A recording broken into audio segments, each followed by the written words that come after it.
So here she is, the 2014 Elantra GT. As of right now, not a single scratch on the entire car. I'm proud of that. It's been almost 2 years, 35,000 miles, not a single scratch. Except for this. A couple months after I bought it, I was driving on a country road in the middle of nowhere, and I believe it was a raccoon that jumped out, and I ran the sumbitch over and cracked my bumper. Ever since then, it's been held together with steel plates and rivets. I'm not replacing the bumper until I do some more damage to it, because unfortunately, being as low as it is, it's susceptible to just about everything. These wheels have been, let's just say, challenging. I bought the GT with appearance package, and it came with these stupid wheels. Now, they're great in the summer when you have nice summer tires on them, but this one actually got nicked when I hit a curb. I'll tell you all about it when we start driving. Maybe I won't tell you right now. I was pulling onto the highway, and a cop decided to pull some asshole over on the on-ramp, which forced the cars over all the way into the curb, and I was a bit too close. I've added the factory aero bars for the kayak that I was supposed to get this year, but I didn't.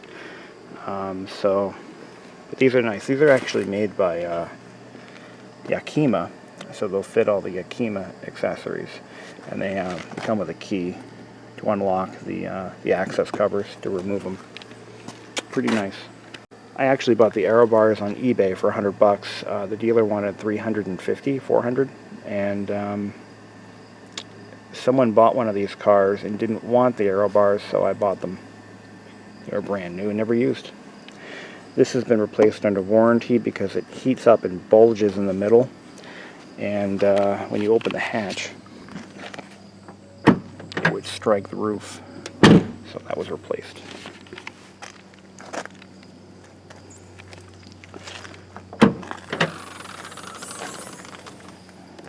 And so far, there's been nothing that I haven't been able to carry in the back of this car.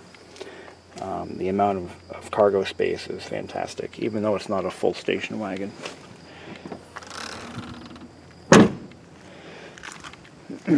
After 35,000 miles, the doors and windows and everything close pretty smoothly. There are no rattles. Listen carefully. Listen. Thunk.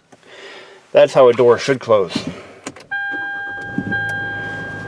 And take a look at how this power window operates. I'm going to turn the stereo off here.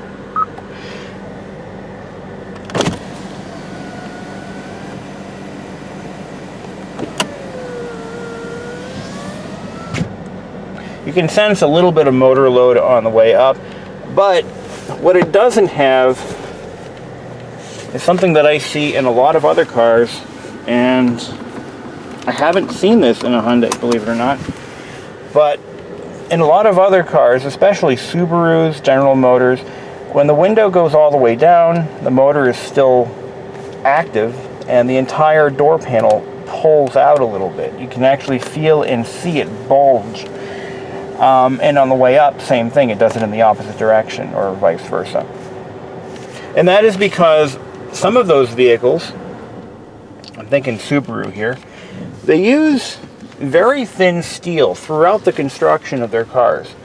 A friend of mine bought a Subaru Outback, and while it is a very nice vehicle, I mean really, I actually am considering one myself, one of the compromises Subaru made to improve fuel efficiency and to reduce manufacturing cost is to use what appears to be Reynolds wrap for the body panels.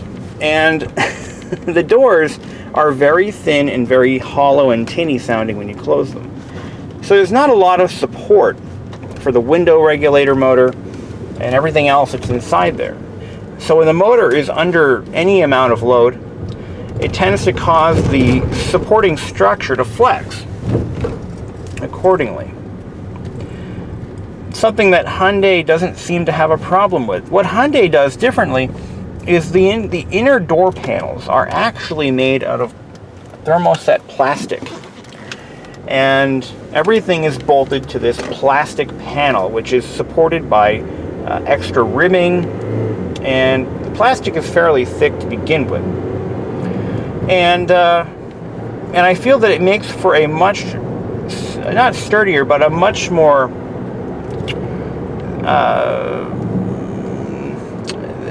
denser sounding door, I guess. And it provides excellent support for all the components inside it. It also makes it easier to disassemble the door. You just lower the window down, disconnect it from the, there's going to be 2 access holes for the nuts that support the window to the frame, and just pull it out. Anyway, it's not what the video is all about. But anyway, I only know this because I took my old Elantra's door apart to fix an unrelated issue. Anyway, so far the car is solid. 36,000 miles now. The car still handles like it did when I bought it. It is quiet as hell. I mean, it's like driving a bank vault as far as today's cars are concerned.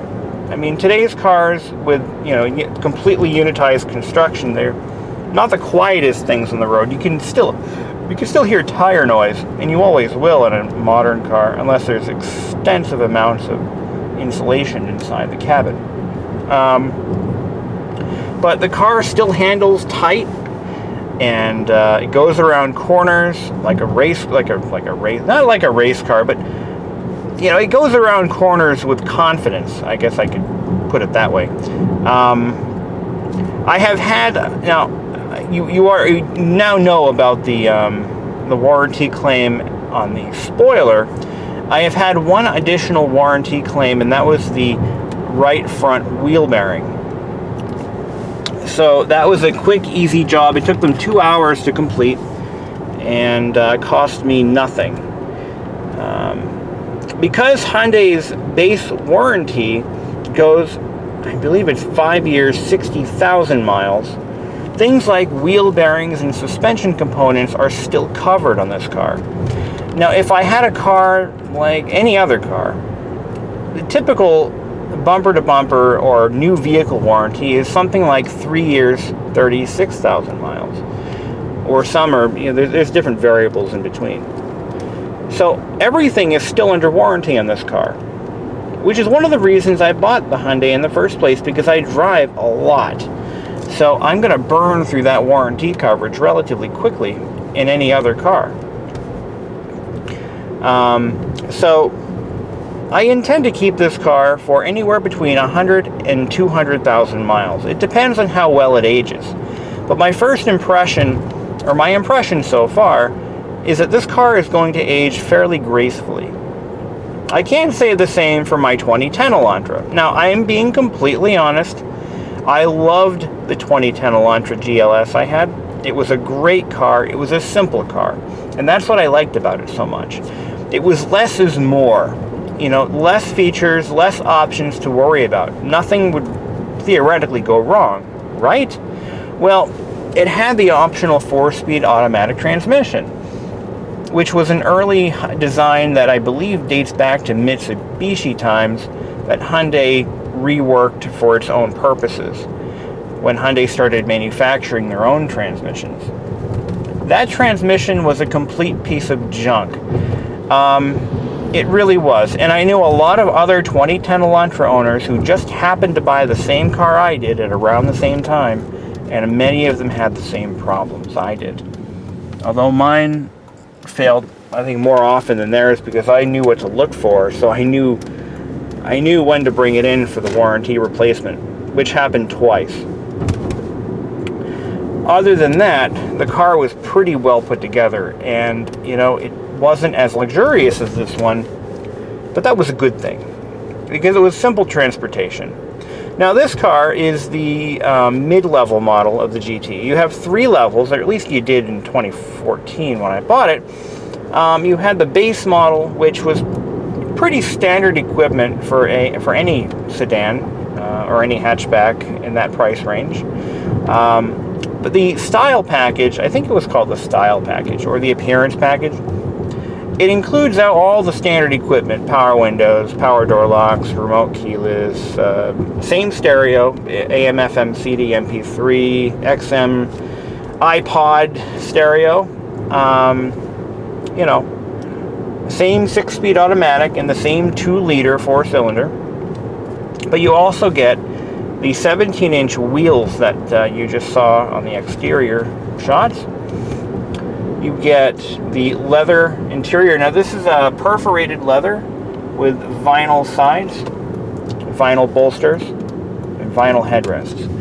But the seating surfaces are perforated leather, which gives the car that upper class leathery smell on a nice hot day. Little else.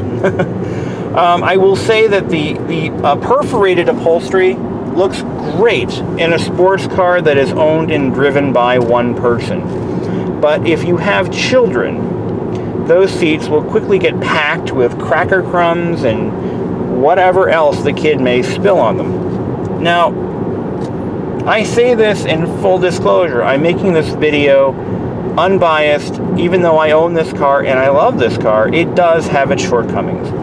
Now, I don't know why Hyundai packages their cars the way they do. Well, I do. It's mainly to improve, to streamline sales and make it easier for people to buy the cars. But there are some options that you just won't want in this car. 17-inch wheels are a bad option to have, especially if you live in the northern states where there's snow on the ground. The reason being, you can't easily get snow tires that not only fit these wheels, but that are effective. From my research, my limited research, i.e. Google's, I have determined that the best wheel size for snow tires is something in the 15-inch range. You want a narrow wheel. You want a narrow wheel because you want the tire to be narrow so that it digs into the snow. You don't want it to float over the snow. And that is why I switched over to 15-inch steels with a fairly good quality snow tire for winter travel. And it didn't cost me a lot of money, but it was still an annoyance because I now have to swap the wheels over every season. So I'm running 15-inch steel wheels with the hubcaps in the winter, and I use my 17-inch wheels in the summer, which helps to save the wear and tear from salt damage on the alloy wheels, which will make them last longer. I guess that is kind of a good thing. But out of the gate, this car should have an option for wheel sizes or for different wheel options. That's not going to happen for a discount automaker like Hyundai, or I shouldn't say discount, I should say volume. They're more of a volume auto retailer or manufacturer. They make their money by selling a lot of cars for a little money. That's how they work. Now, so the leather interior is my first gripe. The alloy wheels is my second. Now, I am just one guy. I drive this car. I don't have kids, but I do have a nephew. So later on, I'm going to have to consider the nephew factor if I ever take him places. I might have to put some towels down in the seats or something, because cleaning these leather seats is a bear.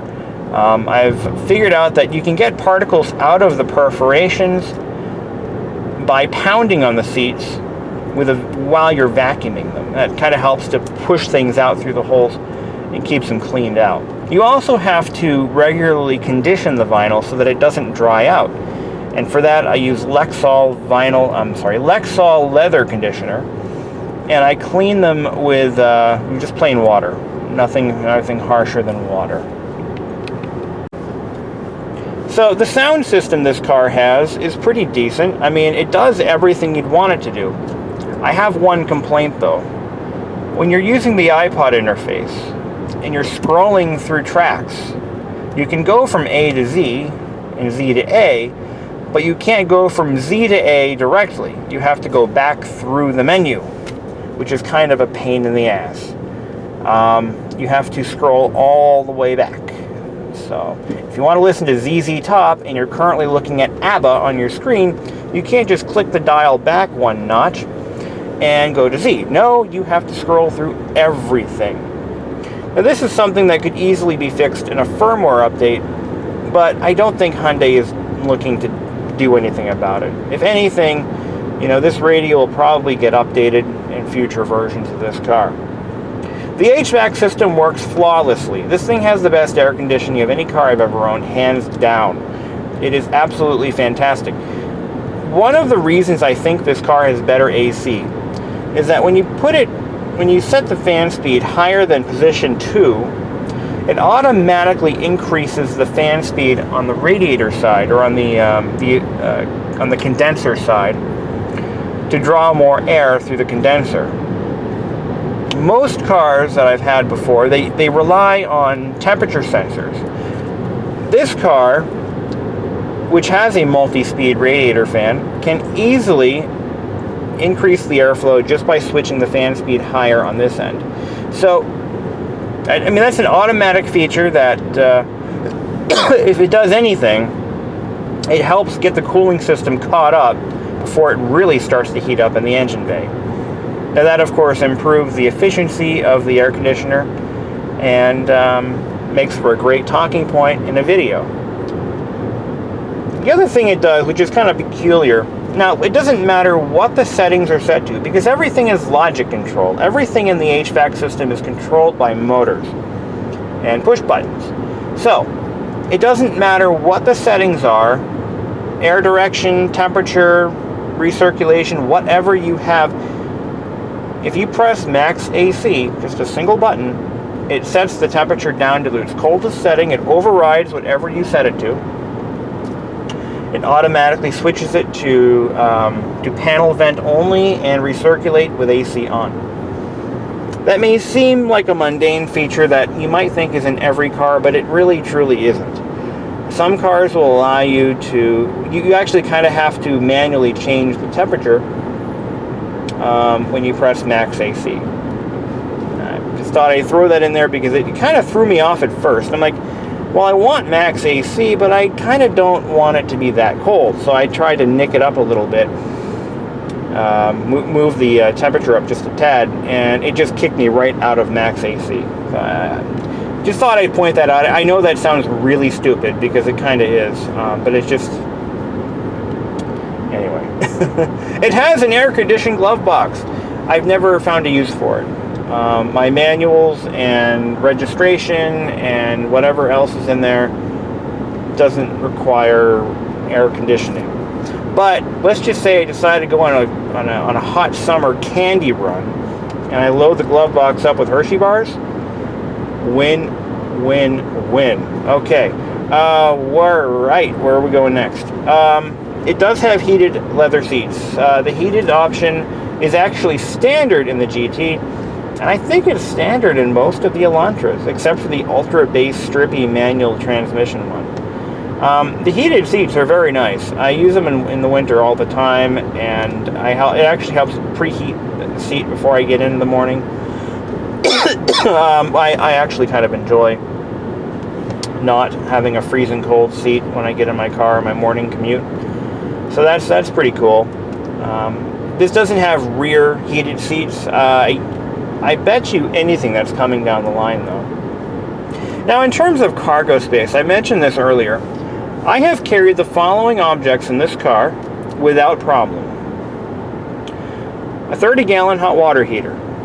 Shortly after I bought the car, I needed to carry a 30-gallon hot water heater in this car. My house uses what's called a lowboy tank, which is a shorter version of a hot water heater, but it's also very round, very big around. It fit just fine. And I have hot water, thanks to this car.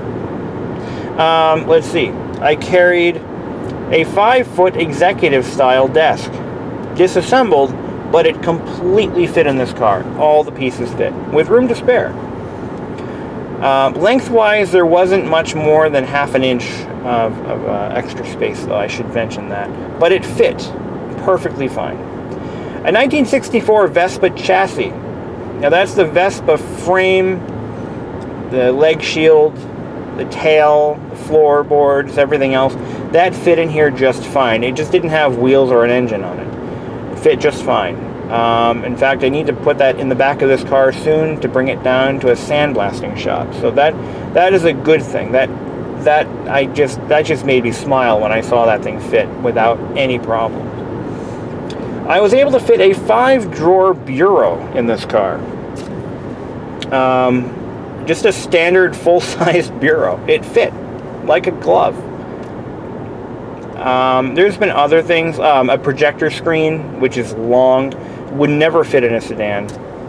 It's too long and too awkward to fit in a sedan. You'd need a station wagon or a Hyundai Elantra GT.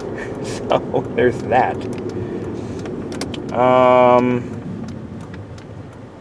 A friend of mine owns this exact same car. The only difference is he's got the manual transmission option. He was able to shove about $20,000 worth of recording equipment in the back of his car. Pretty cool. Alright, I got one of these make it your own or make it yourself milkshakes where you just pop the frozen cup in the machine and press go. Oh, they're so good. So bad for you though. Anyway, so let's see. The longest trip I've taken on this car was just a tad over 1,000 miles. I drove to Hagerstown, Maryland and back, and about 9 hours one way. And I've got to say, and that was when I found out my wheel bearing was bad. I noticed it on the return trip. It was making like a wah wah wah wah type noise, and like shit. At first I thought it was one of my tires. See, I just put some really cheap $77 a piece tires in this car just to see how they work out. And so far, I'm actually kind of happy with them. But anyway, we'll see how long they hold up. But not expecting a long time out of those because they are, well, they were 71 a piece. That's what it was. Nevertheless, it was actually a tire shop, Town Fair Tire, that told me the wheel bearing was bad after I brought it in for a bad tire. It's like, yeah, your tires are fine. Sure enough, it was my wheel bearing. I brought it to Hyundai and they said, yep. Please wait for 2 hours and the car will be yours. All right, I got to get some stuff from the grocery store, so let's get that done. That took a while. All right, here we are. Where did we leave off? I don't remember. So, yeah, overall ownership experience after 35,000 miles has been pretty positive. I'm averaging about 30 to 32 miles per gallon around town, and about 37 on the highway. So, I actually did hit 37, and that was indicated. Now, I think the real numbers are more like 29 city around town and about 30, probably about 34, 35 on the highway. I mean, those are real numbers, which isn't too bad considering, you know, it's a 2-liter engine that puts out 173 horsepower, which is pretty damn good, considering, you know, some of my older cars that I've had years ago were so much worse. I'll cite one example. I had a Mazda 626. I think it had a 2-liter engine, 4-cylinder, port injected, and it was good for about 140 horsepower. It was some crazy low number. It only got 19 miles per gallon. And that was the best I could ever get out of that car. Here's another one. I had a 1.6 liter Nissan Sentra, 1999 model year. Had the 1.6 liter 4-cylinder, and it was only good for about, I think it was down into the 120 horsepower range, and I got about 30 miles per gallon out of that one. And that car couldn't get out of its own way. This one really books it. When you push this car, it will respond. It kind of surprised me at first. I didn't expect it to be that sprightly, I guess. One of the biggest assets of this car is the 6-speed automatic transmission. Hyundai really, they really nailed it when they came up with this transmission. This is an in-house transmission. I believe it's an offshoot of the transmission they used on the early Genesis.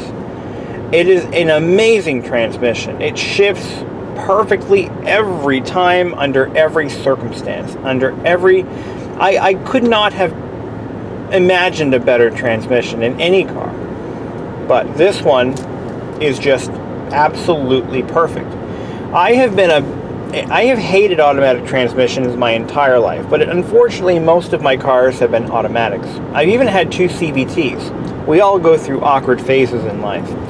And I've owned a few manuals too. I prefer a manual. But when I drove this 6-speed automatic for the first time, I fell in love with it. Because 6 speeds, okay. Now 4-speed automatics, which have been the industry standard for the past 25 years, they're decent. I mean, you wouldn't know you would need a bigger transmission until until one came out. But the 4-speed automatics, it's like there's just too many scenarios where the gear ratios are just not adequate.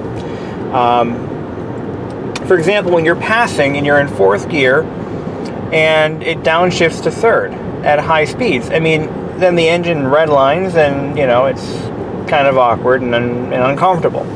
Unpleasant at best. With a 6-speed automatic, you actually have gears to come down to that aren't overshooting it, you know what I mean? So you go from 6 to 5, and the RPMs raise a little bit, but not enough to jolt you in your seat or to make you feel otherwise uncomfortable. I think 6-speed is where it's at.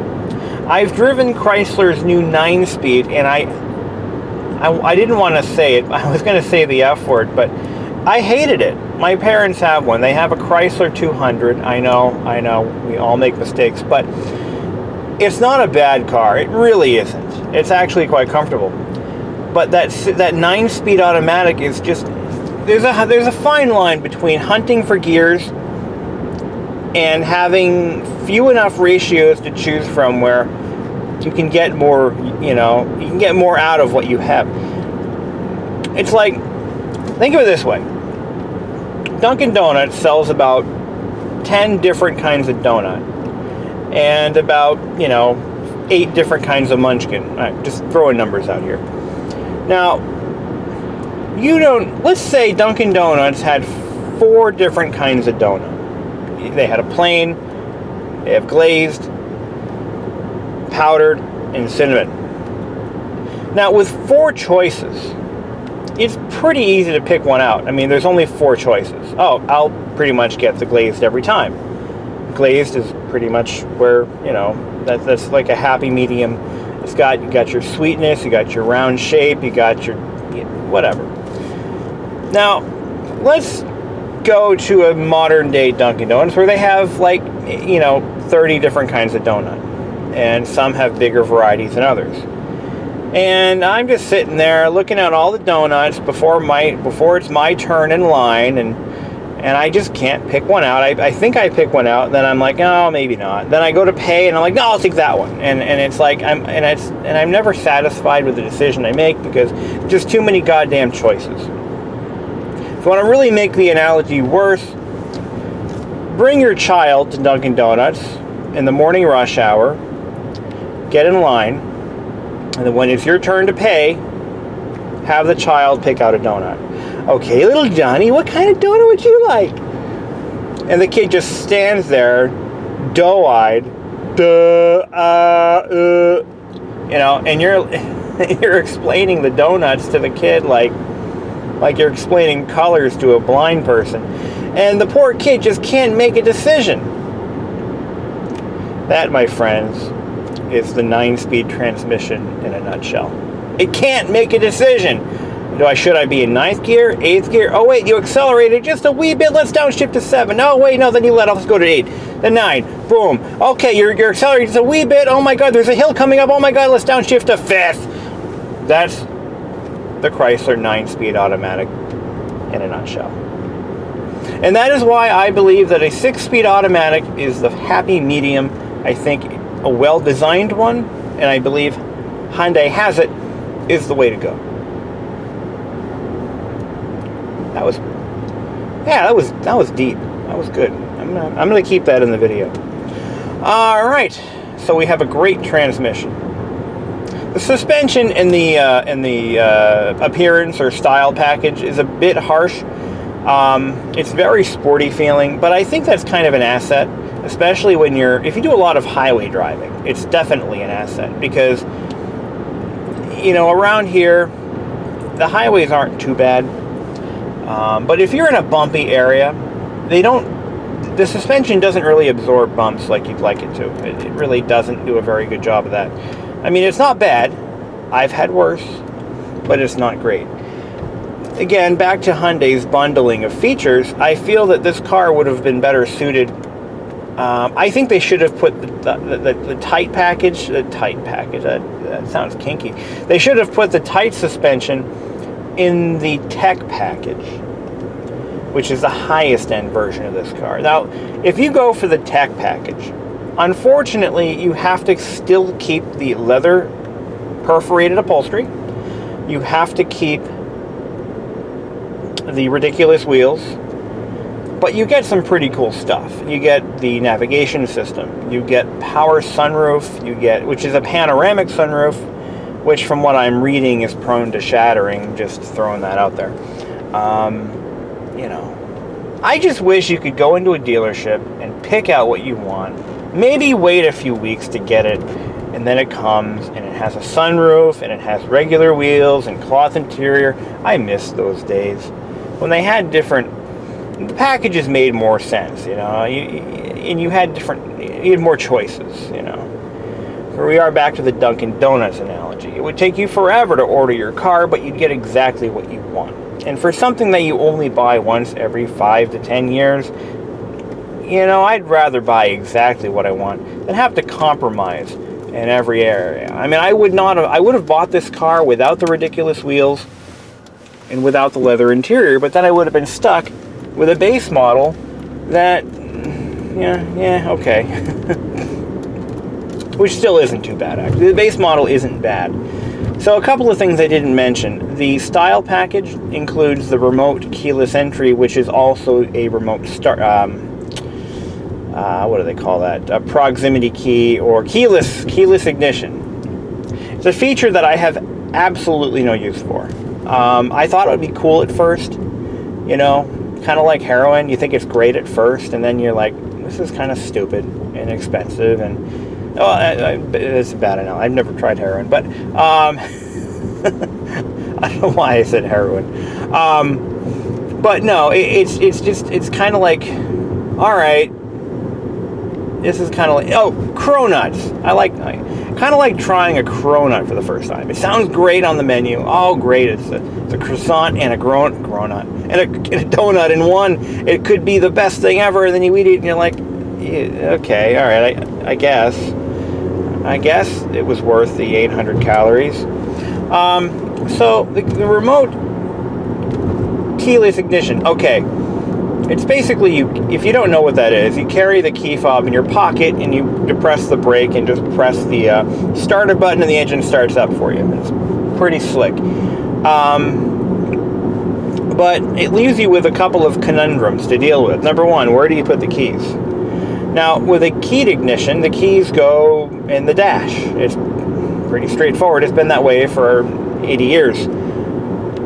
But with a keyless ignition, if I clip them to my belt loop, they scratch up the side of the seat. So I don't put them there. If I put them in my pockets are full of keys, and that's uncomfortable. I don't carry a purse, and I'm not a hipster, so I don't carry a man purse. Where do I put my keys? Oh, I'll put them in the center console. Great. So I leave them in the center console, and I'm absent-mindedly leaving the car to take care of some stuff at work. And then before I know it, I'm like, oh crap, I left my keys in my car. Furthermore, and there's bells and whistles to warn you from doing this. But if I decide, if I start the car in the morning, and I go into my house, and go into the house, and I take the keys with me for some reason, the car stays running, even though there's no key in the car. And then let's just say, hypothetically, that I absent-mindedly place the keys because it's 6 in the morning and I'm tired just waking up. I place the keys on the kitchen counter. Okay, I grab my lunchbox. I rush out the door. I lock the door. I get in my car. Car's still running, but the keys are in the house. Now, there's bells and they're locked in the house. Ah, there's the key element. So I'm in the car is running, I can drive anywhere, but if I shut the car off, I'll never get it restarted. Meanwhile, there's buzzers and dinger-dongers. There's buzzers and lights and shit all over the place telling you the keys aren't in the car, which I know because, well, I locked them in the house. But what do I do? Now, in my old car, the keys would be in the car, and I wouldn't have to worry about it because I wouldn't be able to take them with me with the car running. Do you see? I just don't see the benefit of this. It also puts locksmiths out of business because they can't just give you another transponder. They have to, it's like, I just think it's stupid. I think it's technology for the sake of technology. And if you're going with a car, if you want a car that just plain works, get the base model. Because you don't have that stupid, keyless ignition. You won't have the perforated leather interior that your kid is going to cram crackers into. And you're not going to have the stupid 17-inch wheels. You're going to have some more sensible 16-inch wheels. And that is why I don't recommend buying this car if you have a family. But if you're just a single bachelor like me, or, I don't know why they have this term still, but if you're a crone, a single unmarried woman, this is a great car. That's a terrible word. Why is it even still a thing? Or is it? I don't know. Anyway, it is a real word. Look it up, crone. Anyway, okay, so yeah, stupid features, but a great car. And when packaged together, it's a pretty neat little vehicle. And I'm glad I bought it. I do like this car. I'm growing. I didn't like it at first. I liked it enough, let's just say, to keep paying the car payments on it. But now I'm kind of liking it a lot because I know how versatile it is and how much stuff I can carry. Not only that, but it's very comfortable even at high speeds. And because of the selectable steering setting, which I wish it had an automatic function, but I think the new one does, you can select it for a much you can select the steering assistance between high, medium, and low. And with low assistance on the highway, this car sings. It's just you're one with the road and you're one with the car. It's just you feel it. It feels better on the road. But when you're around town, you put it on the comfort mode setting, and it's really it just makes it a low effort steering wheel, which is it's a great thing to have. But anyway, I love this car. I would buy this car again. As far as handling in snow, we've had a very lackluster snow season. I can't really comment on that. Maybe that'll be in the next review. We had a very, very little amount of snow last year. And I didn't really get to drive it in the snow with my nice, expensive snow tires. So I didn't get to experience that. One word of advice. If you're new to cars with traction control, you have to turn it off when you're in the snow. And I know it sounds counterintuitive, but it's not. When you have traction control on, the vehicle will actually immobilize itself if you're slipping just a little bit. So keep that in mind. It can be dangerous. Fortunately, Hyundai still believes in the right to choose, and you have the right to turn the traction control off. The button is way the hell over here for some reason.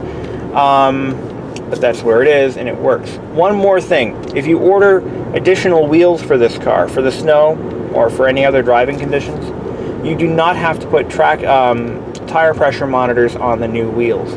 Legally, a tire shop cannot install them for you.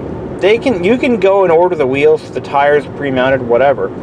The shop cannot take your functioning tire pressure monitors off and put those wheels on legally. But you can do it yourself, and that's how I'm able to get around that.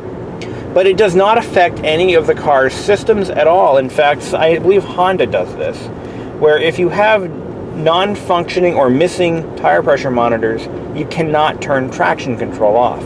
It is the dumbest thing in the world. Hyundais don't do that. It just works. It does what you want it to do. So I'm going to go ahead and close out this video. I think I finally got a decent take. This is probably the 19th time I've made this video, and I hope you guys enjoy it. I hope it answers a lot of questions. And I should also mention that this car is almost identical to the 2016 and 17 model. They haven't changed anything except for the front grille and maybe some option packaging, I guess. Maybe some colors, but it's the same car, same engine, same transmission, same HVAC, same stereo. So this all should still apply if you're buying a new one or if you're buying a used one. One more thing. In the 2013 model year, this car included a 1.8 liter engine.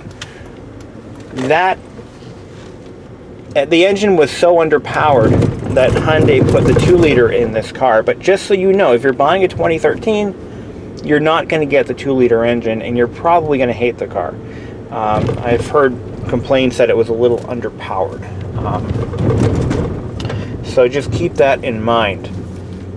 Although you might be able to get a better deal in a 2013, but stick with a 2014, 15, or 16 and you'll be okay. All right, over and out.